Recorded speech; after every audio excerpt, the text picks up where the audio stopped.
All right, man. Welcome back to another special Saturday edition of Monte and the Pharaoh. Usually seen on Village Connection Radio on Thursdays, 8:05 to 9 p.m. I'm Mike Monte. At the board is producer extraordinaire Stephen Miller. To my right is the Pharaoh and our special guest, our honor, the living legend, Mr. Larry Zbyszko. Larry! Thank you. Thank you. Why are we all wearing sunglasses? Oh, why not? Okay. Part of the shtick, right? Yeah. All right. I got the lights in me. So. You actually look better than we do with sunglasses. He's now part of the faction. Thank you. Whatever Thank the you. faction is. You just came from the big event in Queens, right? Yeah. How was it? It was big. A lot. Well, there you go. All right. I mean, there was a lot of people. Sardine City? Or? Yeah, and they had one floor and then another floor. All They're right. very big, and they had a lot of guys there. Okay. Yeah, Anybody you ran into? You know what? I mean, like? most of the guys I see once in a while. Okay. Nash and Hall and some others. They were there? But one guy I saw, I haven't seen in over 20 years, probably Ken Patera. Yeah. Oh, Ken, wow. Kenny was there. Nice. How does He was Kenny great. look? He looks fine for being Ken Patera. Yeah, all right. I love Ken Patera. Oh, Yeah, he we're was a big fans of Ken classic. Patera. We had some fun times in the old Is days. he in the Hall of Fame? He is not in the Can Hall we of start making trouble Right, already? he's Well, not how in is the he Hall of not in the Fame, Hall of Fame? I don't know. He I should know be in the nothing. Hall of Fame. I Do see something nothing. about that, Larry. Thank you. I'll make a call. He should be. He was great. Fame. All right, Larry, we're going to kick this bad boy off, all right? So here we go. Jimmy. Ladies and gentlemen, boys and girls, and children of all ages, let me introduce you to born Lawrence Whistler, December 5th, 1951, from Chicago, Illinois.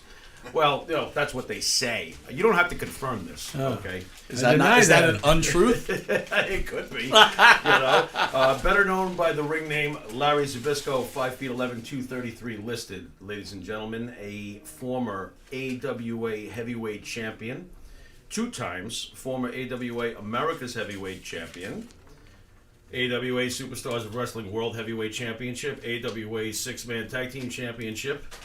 Wow, there's a lot of honors here. Georgia Championship Wrestling, NWA National Heavyweight Champion 2 times. Wow. NWA Western State Heritage Championship. Was that with Wyndham? Yeah, Barry Windham. Yeah. WCW World Tag Team Championship with Arn Arn, yeah, Anderson, he was the good. Enforcers. World Television Champion in WCW. World Tag Team Championship with Arn Anderson. World Wrestling Federation, and then this is where it starts for me. Tag Team Championship with Tony Gurria. Yeah. And, of course, Hall of Fame WWE Class of 2015.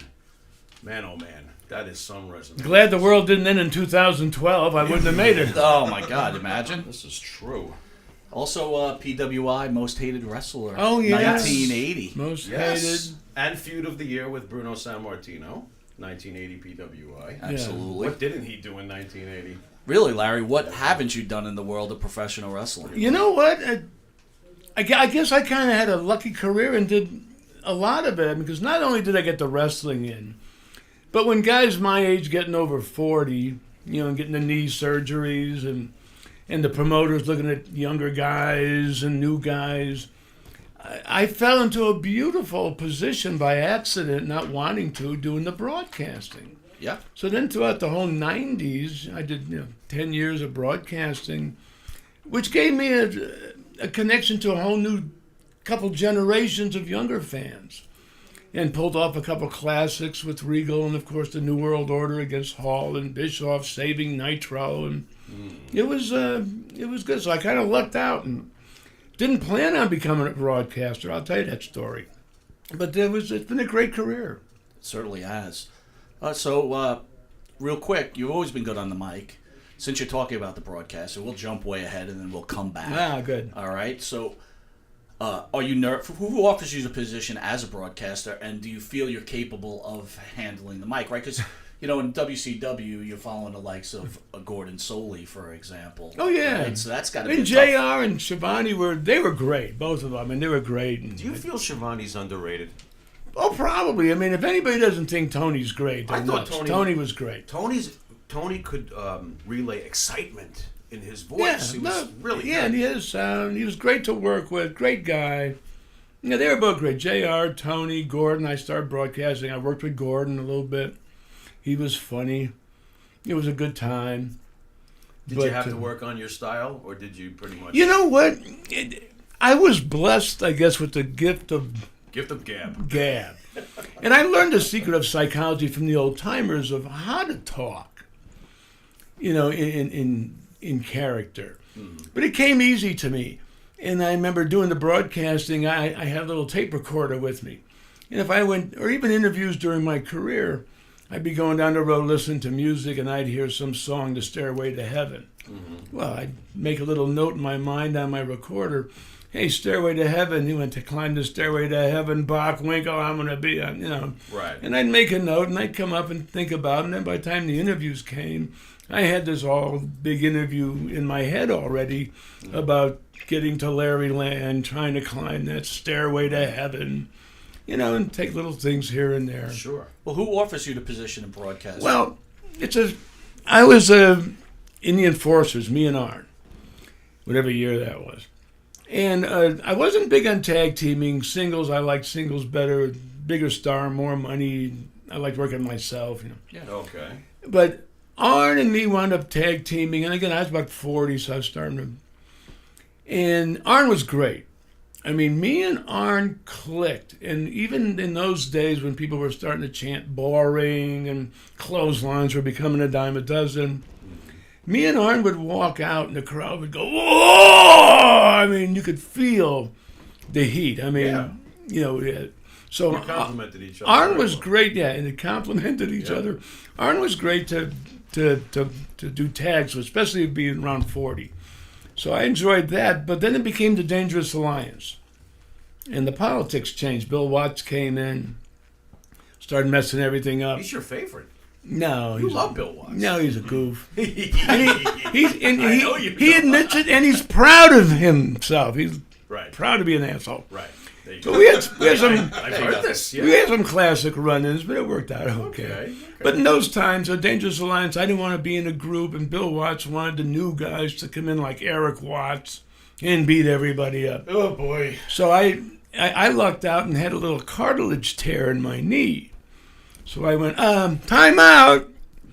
And the company was great. TBS, they paid for it. So I got a little knee surgery and knee cleaning. I never had a serious injury. Okay. I had some knee stuff, but it was just little cartilage tears. I never blew anything. Okay. So while I was at home doing a little rehab with the knee, I get a call one day, and I can't remember the guy's name, if it was Craig Leathers or not, one of the executive producers in the production department, and asked me if I could come down and do a voiceover on some pre-taped shows because they just fired Jesse Ventura. And Jesse was gone. And those are big shoes to fill, right? Yeah, Jesse yeah. was Yeah, incredible. it was a big name, Jesse, with that stuff. So I went, well, okay, I'll come down. They were paying me to sit home in rehab, so I felt guilty. And this was the time when they were starting to give away money like candy. So I went down, and I voiced over a few shows that they had pre-taped, not thinking about anything. And the producer runs in, could have been Craig, if I think. He said, Larry, you're the greatest color man I've ever heard. We want to give you a job. We want you to do the color. I said, what? And they probably already knew more shows were coming that I didn't even know about yet. And at first, you'd think, whoa. At first I went, color man? What? I'm supposed to be the living legend like Bruno. What the hell I wanted to be, Shivani? Right. So at first it kind of hit me wrong. Like, they should, think of me as a big wrestling star, which was fading away. But now they want me to do the broadcasting. So at first it was like, I don't believe it. Right. Kind of like an insult. You were a little taken aback by it. Yeah. What do you mean? But then I realized, I started doing it. And it Right. came easy to me. Yeah. And I approached it from the viewpoint of a fan with the emotion, because I was into it, but with the knowledge of an expert who's been in there. And I also realized the broadcasting is really an underrated kind of position. Oh yeah. Because they're always talking about the guys in the ring, the stars. Yep.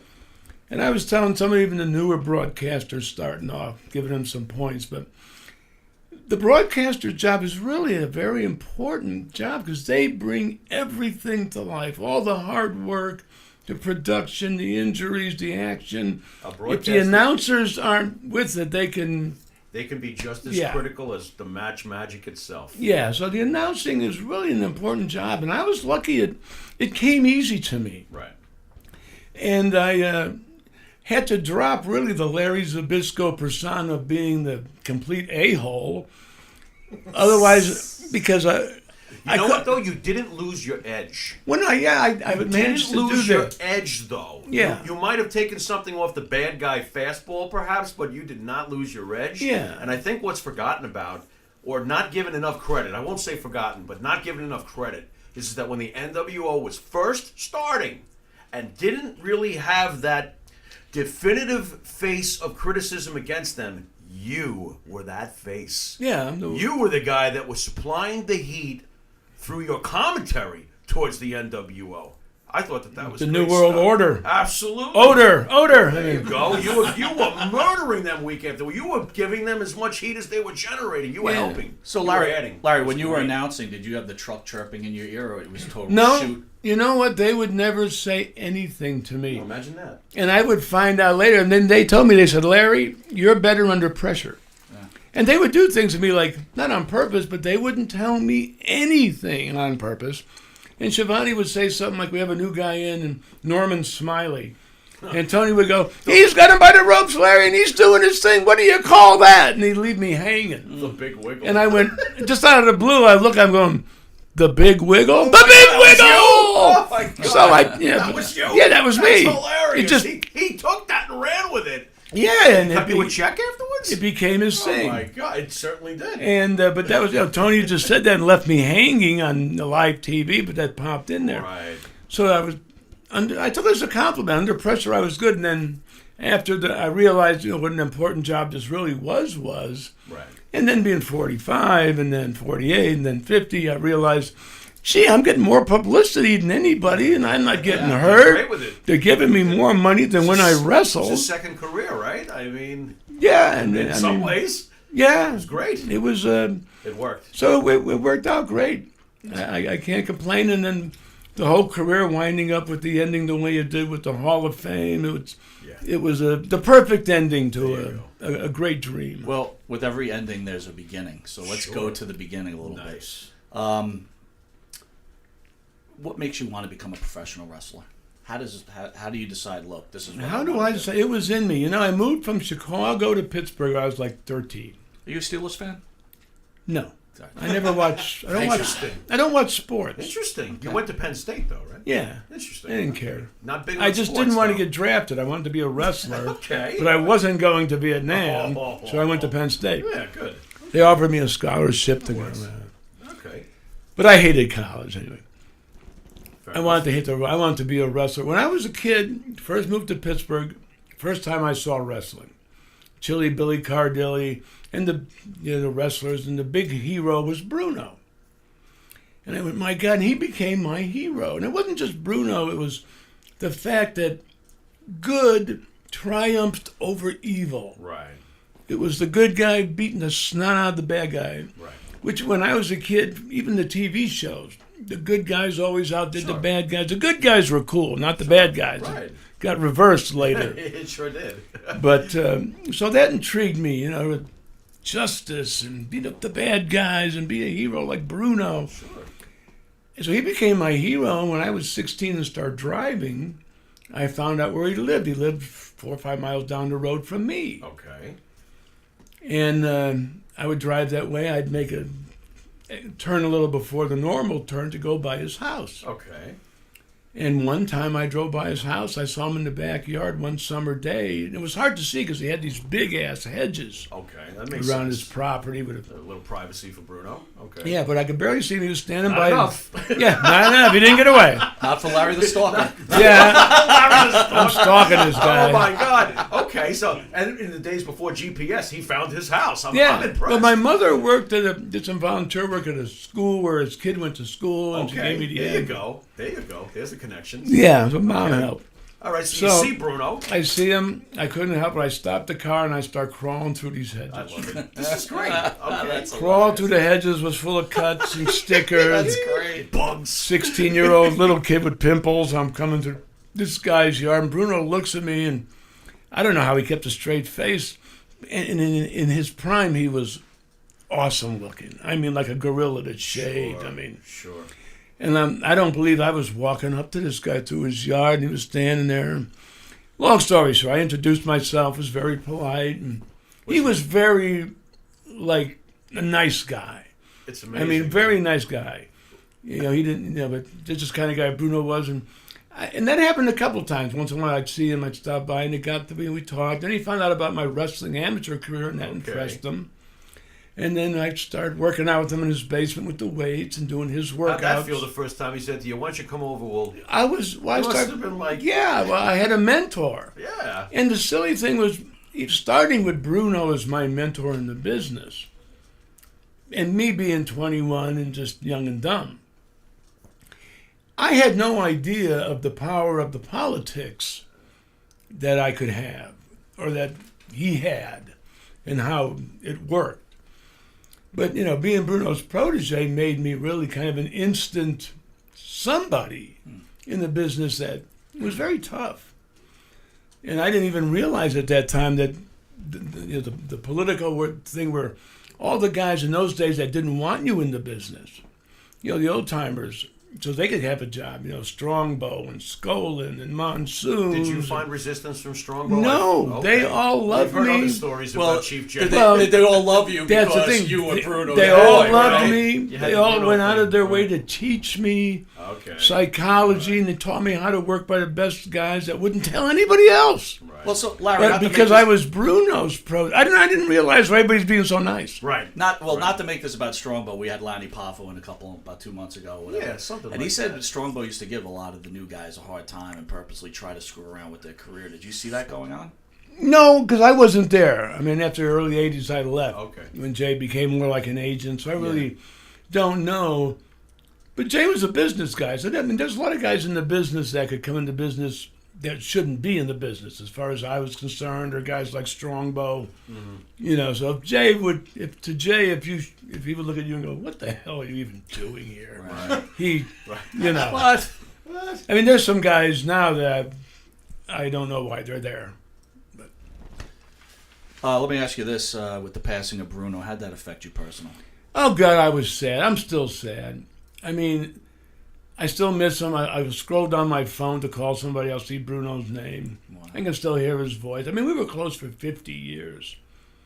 And every time I talked to him over the last few years, it was always Bruno taking his wife Carol to the hospital because his wife had a lot of problems. And I just never thought I'd ever hear he died. It's Bruno. Right.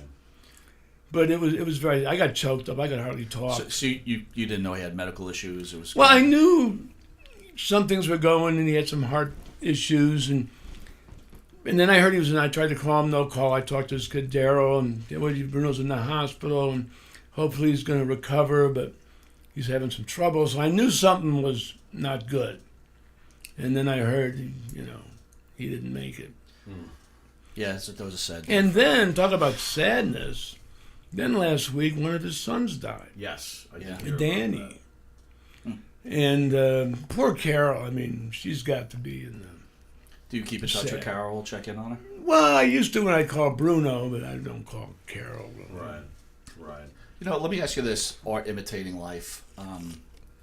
Was there any part of you, while you were in the WWE, that you were actually jealous of Bruno? Forget about the script, and how much he was your mentor. Was there ever a point jealous? Did you ever get jealous of him? Oh, God, no. He was my idol. I mean, I copied everything I could from him and stole some psychology from this guy and worked it into a Larry Zbyszko character to where when Bruno was the old era. When he was gone, basically early 80s, there was a new era taken off. Mm-hmm. But I kept enough of the secrets from the old timers to where all the new guys had to be some kind of weird gimmick, a character. Everybody was the this, the that. Right. Mm-hmm. But in terms of wrestling, it was even starting to go downhill in terms of belief. A different generation was coming. People were getting smarter. Mm-hmm. But with everything I've learned from Bruno and the old timers in the 80s, people still hated me. I could stand in the ring. And not do nothing, and people would chant, "Larry sucks." Absolutely.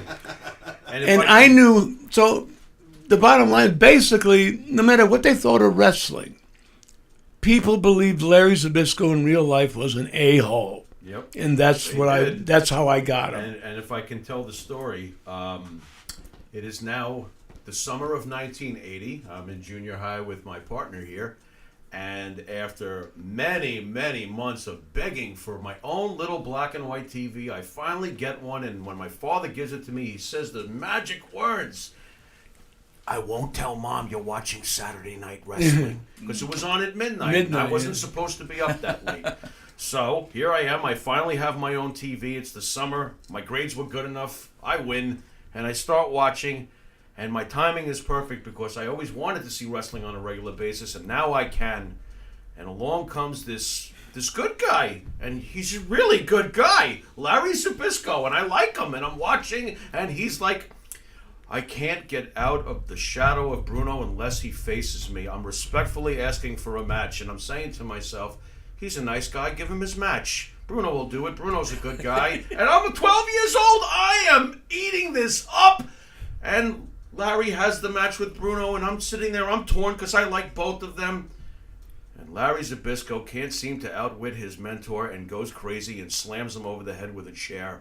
And I'm 12 years old and there's blood on my TV screen. A lot of blood. And there was no blood on TV back in those days. And I'm watching this guy bleed badly, and he's beating on him. I'm like, I hate you, Larry Zbyszko. So let me ask you, how did this come about, this story that was basically the landmark of a career, basically? How did this come about, your feud with your mentor, who in real life you loved? How does this come to you? Who approaches you? It was kind of this idea. It was my idea. It was his idea. Wow. Well, it was kind of masochist. Well, Okay, no, I'm truthful, but it was from all the stuff I've learned the previous years in the '70s from all the guys, the timers.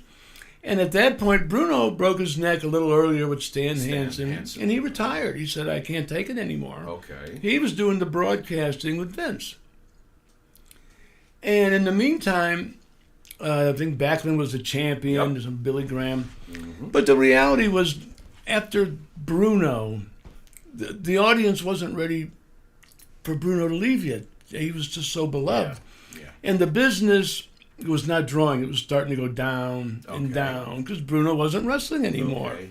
And Bob... do you think Backlund was a poor draw in comparison? Well, Bob just couldn't fill his shoes. You know, I mean, in those days... Bob, who was a good wrestler, great athlete, and he was in such great shape that he didn't really look that big.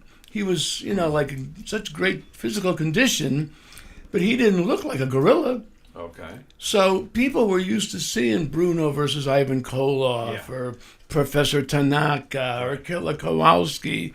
And now Bob Backlund's out there that looks like a high school kid at 220 pounds, and the people just didn't buy it. Mm-hmm. I mean, it just wasn't ready yet. So 2 questions for you on Backlund. So we grew up, that was the era we really grew up, right? Yep. We grew up disliking Backlund, always looking for the heel to win. But as we've gotten older, we have this huge respect for Backlund. True.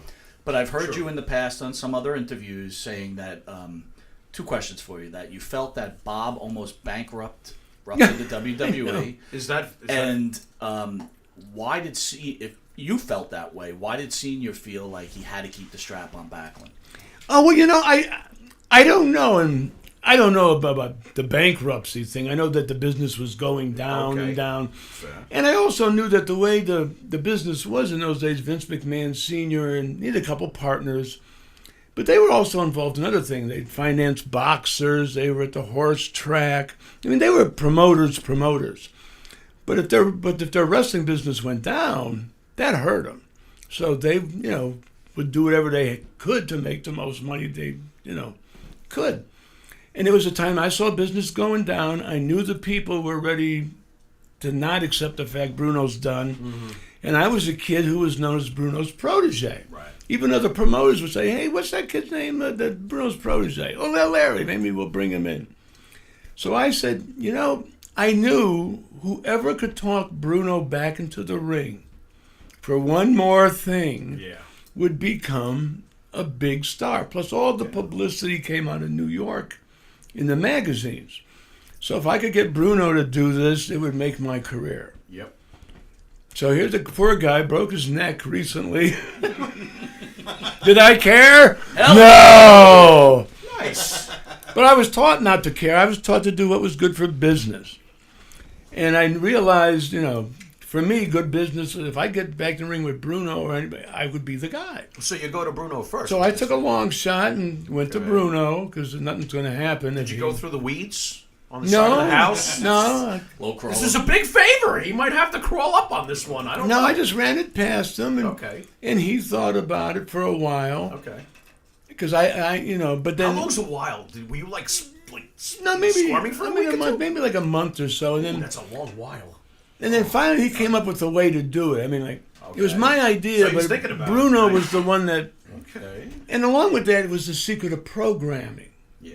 The secret of programming is what sells out arenas every month. The secret of programming is kind of what's lost today. Thank you. Oh, Thank boy, you. Thank bingo. you, Larry. I mean, Thank you got an awesome production, but the programming is weak. Oh, yeah. Couldn't agree more. So that was all set up, but Bruno and Vince McMahon Sr. had some things to work out before this would happen too, Interesting. because Bruno wanted Okay. to make sure he got a Did Junior have payday. any clout at that time? Any? I really don't think Vince Jr. I mean, he was quiet when we saw him because it was his dad's show. Because on the surface, he's just the announcer to the viewing audience Yeah. at that. And I really don't know how much Vince was involved with the business back then. He's probably, I had a meeting once with Vince and Vince Jr. and we were talking, but it was, Vince Sr.'s, show. Okay. And Vince was kind of quiet in those days, but he was, sucking everything in and learning the business, and you could see what he did. What did you think of Vince as an announcer? I loved him. He was great. I thought he was a great. one-man show. It never gets talked about nowadays because it's almost so far in the rearview mirror with Vince. And you know McMahon, what? but he was I gotta great. say, Vince, I think he wanted to be a wrestler, but his dad didn't want him to be one. Oh, really? I think, if I remember right, because Vince was into working out. Yeah, and he was huge. He was a good-sized guy, This is yeah. man. Oof. And Well, you know what? To tell the but truth, the he one- did become a wrestler, right? Yeah, He became one of the biggest heels in history. Well, that's of what I was- wrestling. McMahon. that's what I was going to say. I mean, later down the Took road, care of that anyway. the stuff Vince did was the best stuff It they was- had oh my going. God, it was great. He was the Didn't best guy they had. Bischoff said if there was the one guy could have had to turn the war, it would have been Mr. Vince. McMahon, the character. Yeah. All right, so I want to keep us on track. Yeah, I want- absolutely. So Can I ask- Bruno's making that decision, and There you go. Well, then he worked out a deal with Vince Sr. because it was so much. Because Bruno wanted so much percent Okay. of the house, and I had a meeting with them because I was saying to them, "Look, honestly, guys, I'm getting stabbed and shot at, and I'm drawing the money, and it's And but he's Backlund's getting making more Oh money my than God. I am." Right. So that didn't seem fair. That's not fair at all. And Vince Sr. was good about it. He said, "Well, we realize Backlund's not super hot right now, and we understand." And so we worked out a deal where I got a percent, which was close but a little less than Bruno. Right. Which was I was thrilled about because in those days that was big money. Okay. What that angle led up to was because we had like 3 matches at the Gardens and Yes. Spectrums and all over. Shea Stadium was kind of like the climax. big blow off after a 6-month program, which in those days that was long. Yeah. That was classic. Plus they raised the prices, so we broke records and. Well, you know. after you created this immense heat, and we used to wonder about this even back then, how come you were never paired with the unholy trio, any one of the three, Blassie, Wizard, Albano? Why did that never happen for you? Is it because you were so good on the mic yourself you didn't need them? Or? Well, you know what? Yeah, I don't think it was even thought about that much. But right after the Bruno feud, it was things were changing, and I made the decision to go to a different territory because the other territory I got so much publicity from that stuff. I was, big news. If I would have stayed in the WWF in those days, I would have been losing it. So I tried to, it was a lot of political maneuvers to keep yourself on top in those days. But if you stayed in the territory too long, you get to be old news.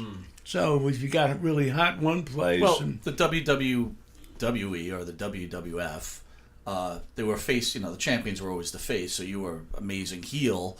Your lifespan there can only last a certain life. Yeah, I mean, the heels... Because the belt kept staying on Backlund. Well, the heels don't have a long lifespan naturally because sooner or later, the good guy's got to beat him. Yeah. Right. Or you don't have a hero. Right.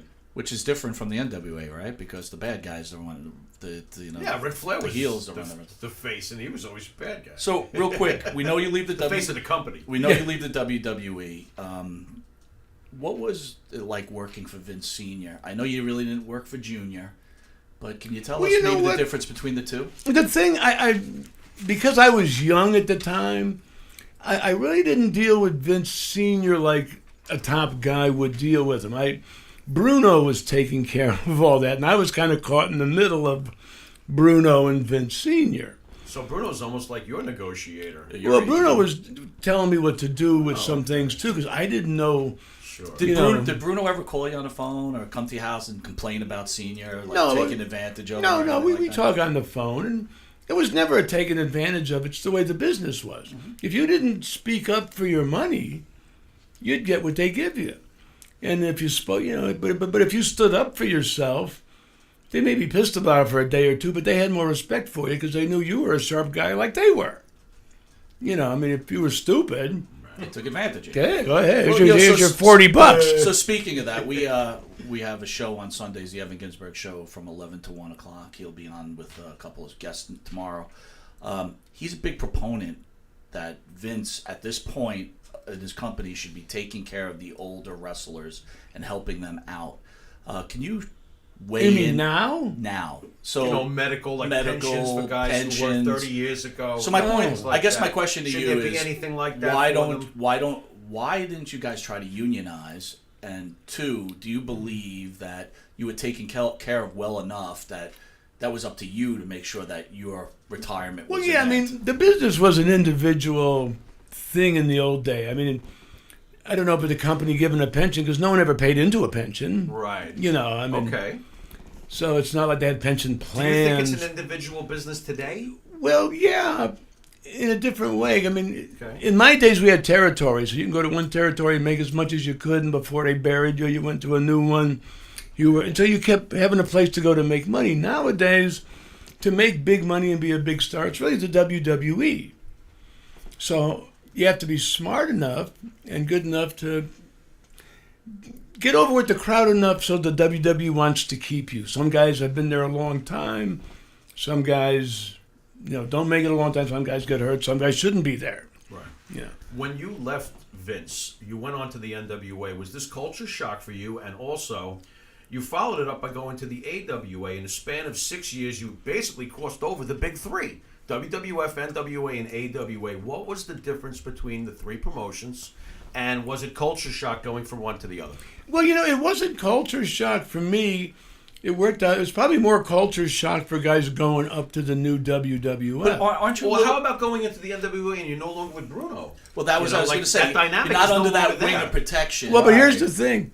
Because I was with Bruno, and because I had such a publicity with the heat from the Bruno feud, when I went to territories, they were really nice to me. And I was smart enough to know how to work with them, and the AWA was a great territory in those days. That feud with Bruno solidified everything. Yeah. And it did. It was great. So, how do you feel about Ric Flair's comments when he said Bruno can only sell out the Garden and a little part of the Northeast, and he couldn't transition to any other territory? What are your feelings about that comment? Oh, well, Bruno wasn't a big Flair fan. To Bruno, Flair was a routine guy. You've seen one match, you've seen them all. What's your feeling on Flair? Well, you got to give Flair credit. Flair's obviously one of the great ones. He had a career that spanned a long time. I'm amazed how long he went physically. I did broadcasting for 10 years. Rick was still wrestling. Right. But I think there was just some things, Flair might have said when Bruno hears it, then Bruno gets mad and says stuff back. Bruno didn't really care too much for Flair in terms of being all that great. He was a routine guy, colorful guy, could talk great, but you can't take nothing away from Rick either. Did you feel Bruno got a little bitter towards the end because of the money these guys were making in the mid-'80s? The business changed so much. The business changed after Hogan came to WWF. Must have been a shock. Well, it changed a lot. It's not that he got bitter. You know what it was with some of the old-timers? It was almost kind of an humiliating embarrassment where they wanted to hide because they spent their whole lives to the point of not having friends, not talking to your wife. You never smarten your wife up. Their families, you never smarten your family. Nobody. Right. So they came from a totally different philosophy. Vern and Bruno and Crutch and all the old school guys. So when the business was changing, and it wasn't no one specifically that changed the business, humanity changed. Right. Humanity now, where 20 years ago you'd vote for the president or the vice president, but nowadays no one believes in politicians. They're all smart to all the... I'm running. You didn't hear? They're all smart to the corruption of the politicians and what really goes on in Washington. And I'm glad Trump's draining the swamp. But back then, so... There's someone's going to be doing texting you now. I'm with you. Everything's fine, but someone's... Larry, I used to be a fan. No longer. So it just got to a point where the fans humanity was changing, and the old timers didn't want them to lose that belief because they knew if the fans believe this is real, we'll make more money and it'll be better. Right. But it was going the other way out of a natural progression of humanity. How did you feel when kayfabe, How did that make you feel? I was in the generation that kind of I was one of the last of the old school mentality guys, but I was going through an era where it was changing. And the one thing I noticed, because I'd be listening to matches before my match, like in the AWA and NWA, people would start once in a while, oh, boring, because now they're starting to get smart. But I could go out there, and they would chant, Larry sucked, and I knew how to work them to it. They were booing it, and there'd be riots. Yeah. The and all that. 16-minute stall. I'd come in after a match, the Road Warriors would say, oh, my God, what an easy crowd this is, because it was, Right. And then they go out, their match was dead quiet. Yeah. And then they come back, and the Hawk would be bitching. Right. Well, what? You said it was an easy house out there. I said, yeah, if you know how to work. For me, yeah. Don't say that to me, Larry. Yeah. You finally get a hold of AWA. You finally get a heavyweight world title. I don't know what took so long. I was talking to you in the back. I couldn't stand the fact that Backlund, you should have taken the belt from Backlund. I don't give a damn. I can't stand it. Stop it. The man's got a point. Especially after the San Martino thing, it was right for the picking. Anyway, he's on a roll. You finally get the AWA World Heavyweight title. You do a program with the late, great Mr. Saito, where you guys exchanged the belt a couple that of was times. good. I wanted to ask you, did you want this title? Was this something that, did you always want to be the World Heavyweight Champion? Was it that important to you when you finally got it? Because I remember we read it in the mags. We were like, about damn time. Yeah, that's true. Did you feel like... Or... Really, with such marks, he's laughing his ass well, off. But it's no, true. I know, you guys are great. Belt on him. Or to be honest, were you helping out your father-in-law, Vern, who was having trouble with the territory? Oh, shit. I didn't even... Well, I was there once before, and once when Vern should have shut down. Right. Really? But, okay. Well, wait, what would... Were you really, did you always want to win a world heavyweight belt title? Did you really want the AWA title, or you like... I want the WWF. Let me help. Here's the deal of a professional wrestler in psychology. I didn't care about a belt one way or another. It was a pain in the ass to drag around all through the airports. Yeah, but didn't you get the most money when you had the title? What you wanted to do was make the most money you could. And sometimes I would make more money being the heel going after the champion than if I had the belt. But then there was times when it was right for me to have the belt, and then they could bring in baby faces that were already known. Well, you guaranteed yourself a main event if you had the belt, and they keep bringing these guys in. But I was a main event anyway, kind of. So to me, it wasn't so much the belt, it was to make the most money you can. And at one time, especially at the end there, for me to have the belt, it worked out good because we brought like Slaughter in, who was a well-known good guy to have a match with, and Harley Race and Nikita Koloff. But we were trying to tell Vern in the late 80s, would you please shut down? Well, let me ask you, towards the end, did he ever, because he's known for, he stiffed a lot of people in the end, right? Did he ever stiff you? Oh, no. Well, he's my father-in-law at the end. So, but he did stiff people, right? Well, you know what? I never heard that about Vern. Really? The AWA was a hard territory to get into because it was a great place to work. And here's one of the main reasons. One, you made good money there. But because the weather was so horrible in the winter times, you made a lot of money because people would go inside to watch something. You couldn't go outside. Yeah. But in the summertime, between getting out of the house, cabin fever, and all the farming, Vern really didn't run shows a lot in the summer. Just some TVs.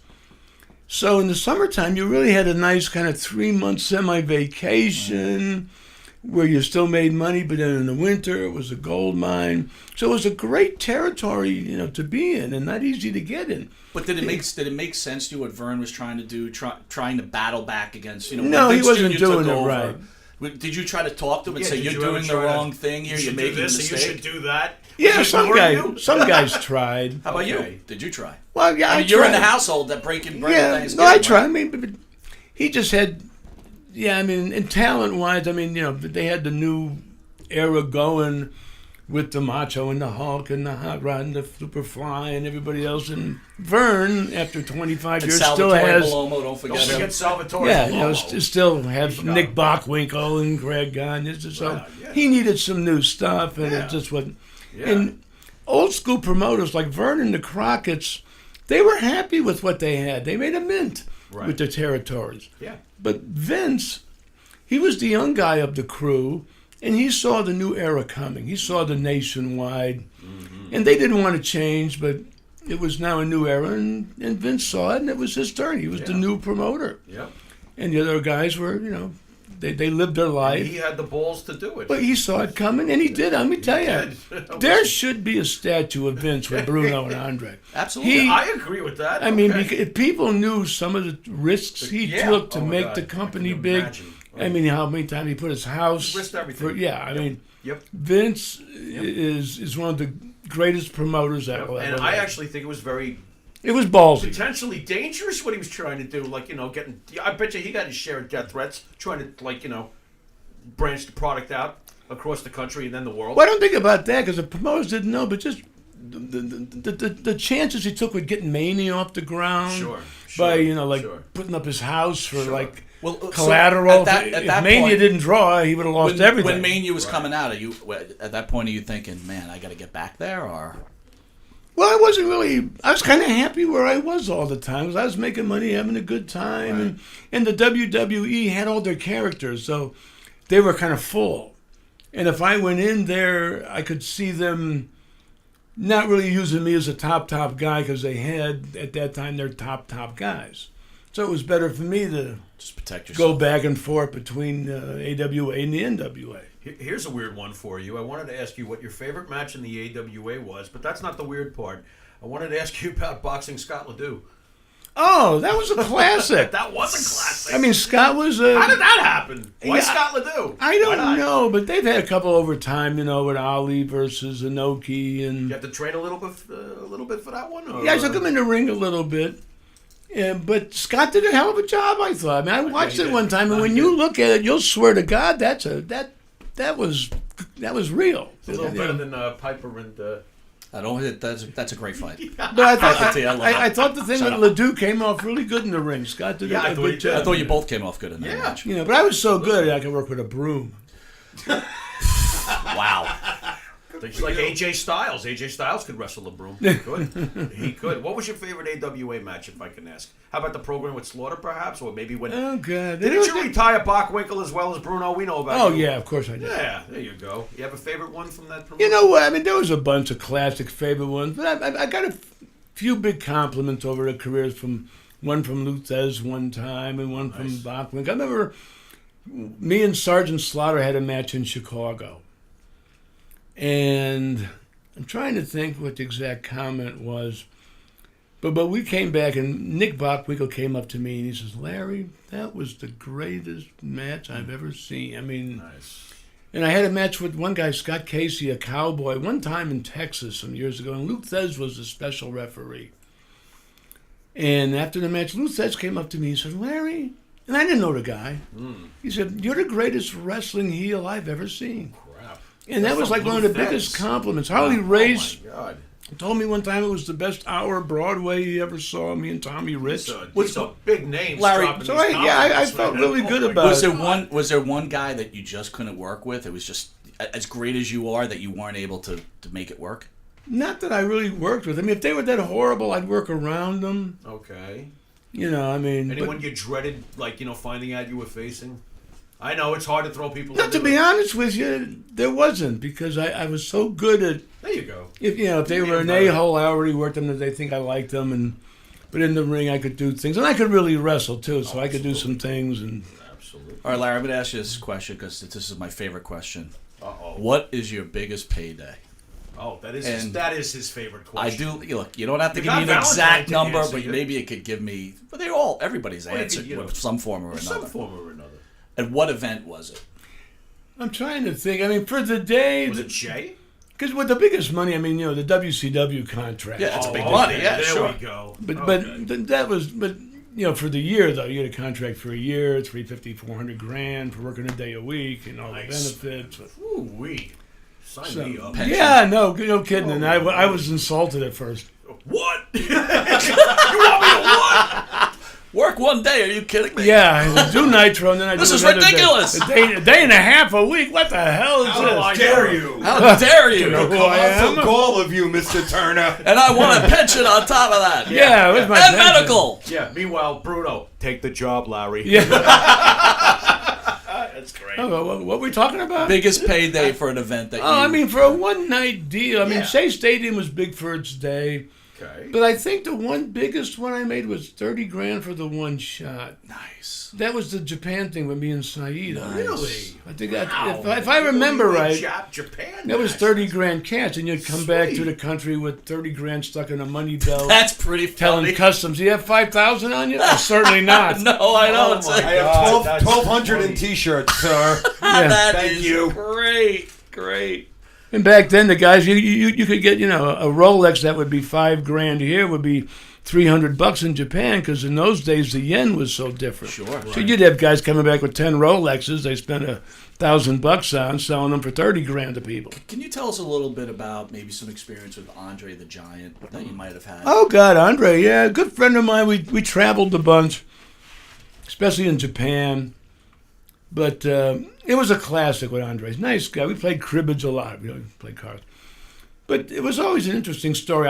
Andre would get off the plane and walk down the hall. I would always walk behind him a little bit because I like to watch the show. And as Andre was walking, from the gate, there'd be hundreds of people coming his way.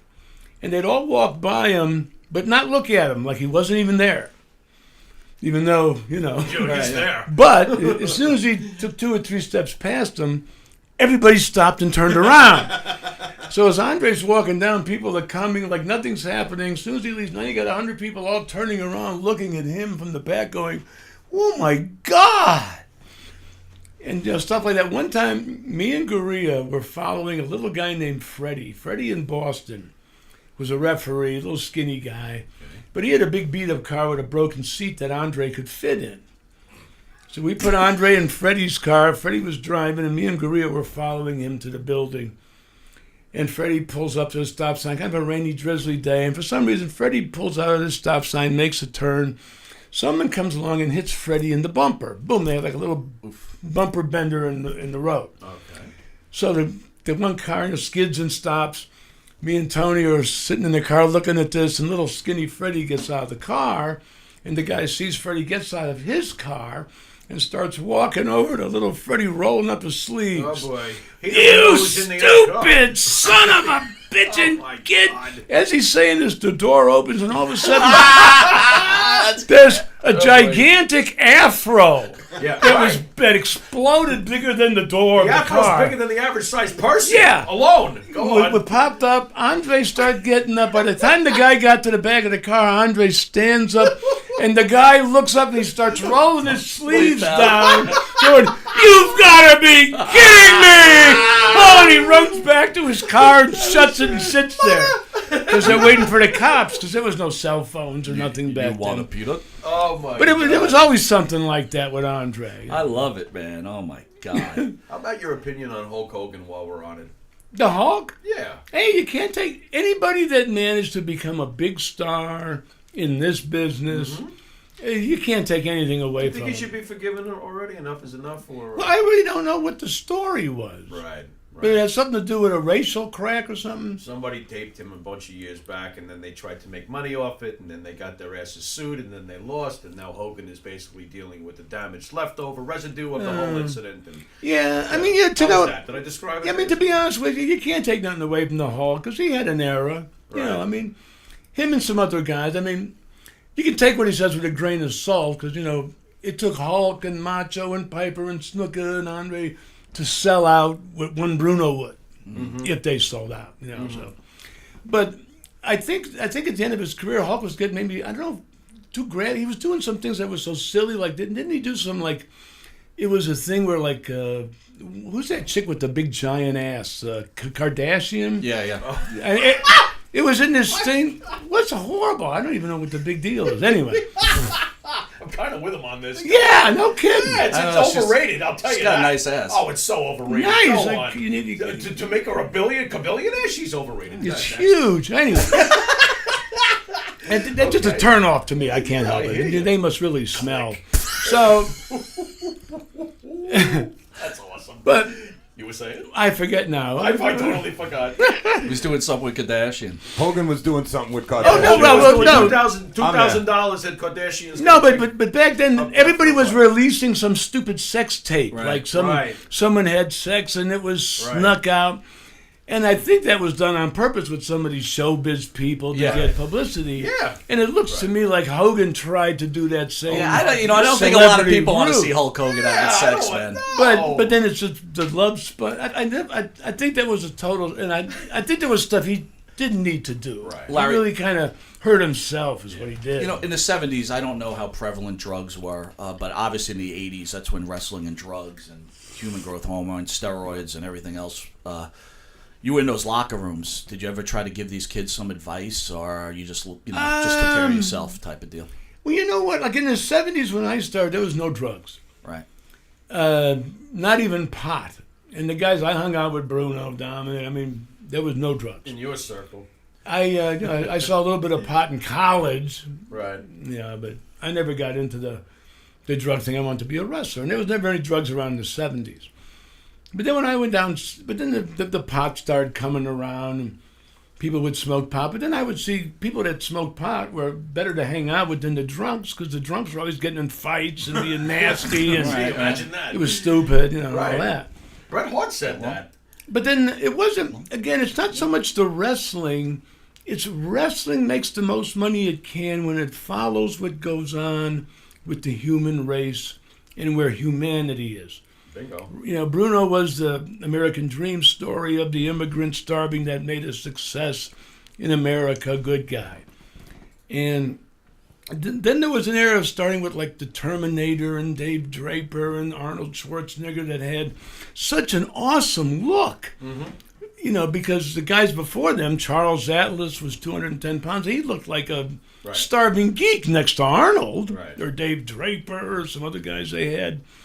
And people were, oh my God. So wrestling followed that. And the guys that started winding up being stars were the guys with the surrealistic looks. And people bought it for a little bit because no one knew about steroids. Mm-hmm. You know, and then when they found out, it was like, and that was one of Bruno's things was a lot of legitimate athletes that are tough guys weren't getting the good push because the guy who didn't know a squat and wasn't even a good athlete, some of them, looked amazing because they were gassed to the gills. Right. Well, you are a big guy and were a really big guy when you were wrestling. I was you never hit the gas. Thick. Yeah, he was natural. No, I never used the gas. I mean, I was like 5'11" 3/4, never hit 6 foot. And the most I ever weighed was like 248 pounds, almost hit 250. Like Bruno was about a little shorter than me, but his bones were so big. Right. But I worked out with him, and when I was 21 at 240 pounds, I benched 465.5 pounds with the 1 second pause. Wow. Which for a guy who weighed 240. It's great. You know, was a lot. But until I think Billy Graham might have been like the first guy that came in from the West Coast that had that ridiculous look. And then everybody started, you know, Hulk and, you know, half the guys that are dying now. Or what did Bruno think of Superstar Graham? That's a great question. That is because this to me is he's the That's a the total spark. poster of the complete opposite of a Bruno. Superstar. This Superstar guy's brings not spark. the natural built wrestler. He's got that totally flamboyant over the top thing going on. Yeah, I really don't know, to be honest with you. Really? What did you think of Superstar? I don't remember anything negative that Bruno would say I'm about just curious, Billy or anything. What did you think about Billy when he came? Well, on the scene? when he first came around, I mean, he was a top heel, and I was working with him at the clubs, and he was a night off because his matches were real short. And but I never had any trouble with Billy. In fact, but when he first came around with that look, I didn't think steroids either. Right. You know. Right. But then, You're thinking, wow, this guy's really naturally Wow, big. he's huge. yeah, geez, look at him. Look at this guy. I remember one time he was out in the ring in the garden, and me and Vince Sr. are standing there looking at him, and we look at each other, and we go, "My God!" Yeah. You know. Yeah. But then it started happening with everybody, and then even the guys that were there. I know Dino Bravo was a good-looking guy with a good body. Yeah. All of a sudden, 6-8 months later, I see him. He's over 300 pounds. He's Right. swelled up to the gills. He looked better at 260. Right. But the guys were doing it. They didn't even need to do it. They just thought they should. Well, they had do to, it. right? They were afraid that they'd lose their spot, right? Yeah, I don't think they would have, but they were afraid they would have. You know. So now, as you're progressing, you're in WCW. Again, I'm only assuming you're in these locker rooms. You're announcing, you're wrestling, whatever. These guys are popping pills. They're snorting coke, doing whatever else. I mean, what are you thinking? Well, guys kayfabe stuff. It wasn't like, you go in the dressing room and the guys would never really get screwed up until after the matches. Then they go to a bar and drink. And then in the 80s, there was cocaine around just about everywhere. But it wasn't a weird thing. It was social. Right. I mean, you'd walk in somewhere, there'd be a movie director, a lawyer, a judge, other people that would have a little bottle, and hey, how you doing? You want a bump? Yeah. It was like the social thing. Can I buy you a beer? Hey, have a bump. Everybody's looking at the floor afterwards for the leftovers. Yeah, but it wasn't a thing. And I tried it a little bit sometimes because everybody had it, but I didn't like the feeling of being wired. Yeah. Because if you did one little bump, you could wake up a little bit. Turned to a nervous wreck, though. But if you did 2 or 3, so it didn't. I was lucky, and I was very lucky. I never drank. I tried it. I puked. Okay. So There you go. I never had any fun. I never drank. Yeah, that's not fun. Why would you go back and do it again? I mean, the coke. That was I great. did a little bit of coke here and there, but I couldn't do it a lot. I just couldn't. How about the ring rats? Did you enjoy the ring rats? No, I was. You better have. I wasn't big. I wasn't one of the guys that messed around with a lot of rats. Oh, okay. That's another story, just to how I am, because That's fair.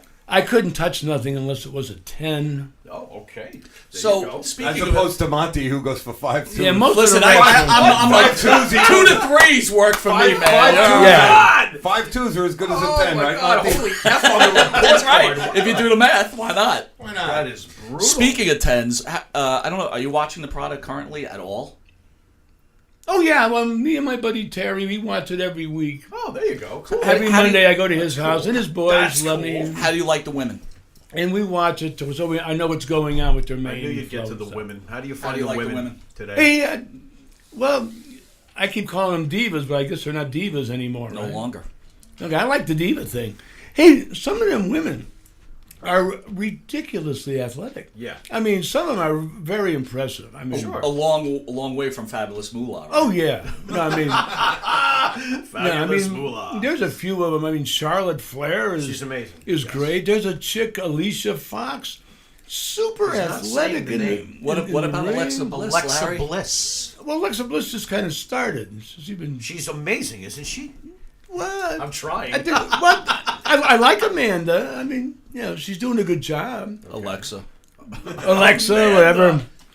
But I've That's an seen impression. I've seen some chicks that are really, Yeah. really impressed me in terms of how athletic they are. Do you think Sasha Banks's ass? Oh is my a God. 10? What? He Sasha probably Banks. doesn't even know what the hell you're talking about. I know We were, Sasha. They we have were an talking ass about fan club for Kim Sasha. I'm Kardashian, sorry, Kim Mr. Kardashian's ass being a They've mess. determined that it's the greatest ass ever made. Ever so made. basically, they want to follow the Hall of no, Fame. to for be asses.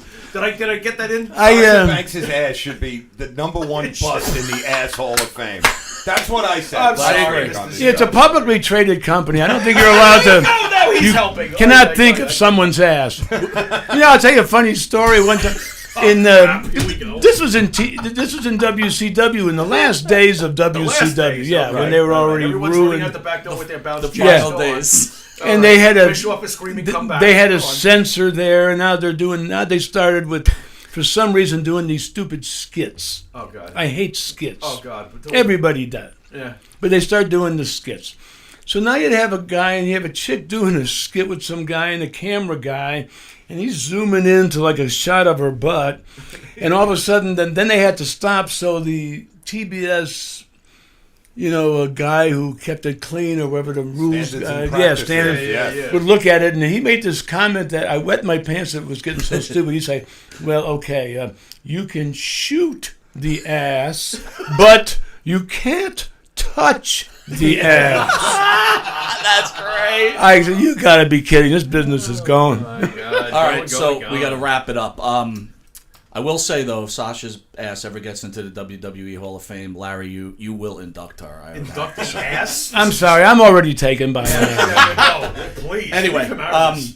we want to thank you, sir, for gracing us Thank with your presence, and Well, that was fun. It went quick too. There you go. Yeah, well, you are fantastic, and you certainly are a legend and one of the greatest wrestlers of all time, Absolutely. and in everybody's book. So Yep. again, we want to thank you for joining Village Connection. Well, thank you for letting me be here.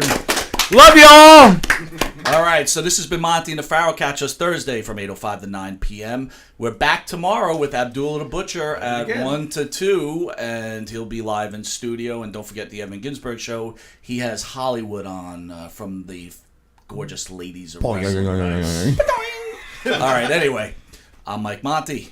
This is the Pharaoh. We'll see you later.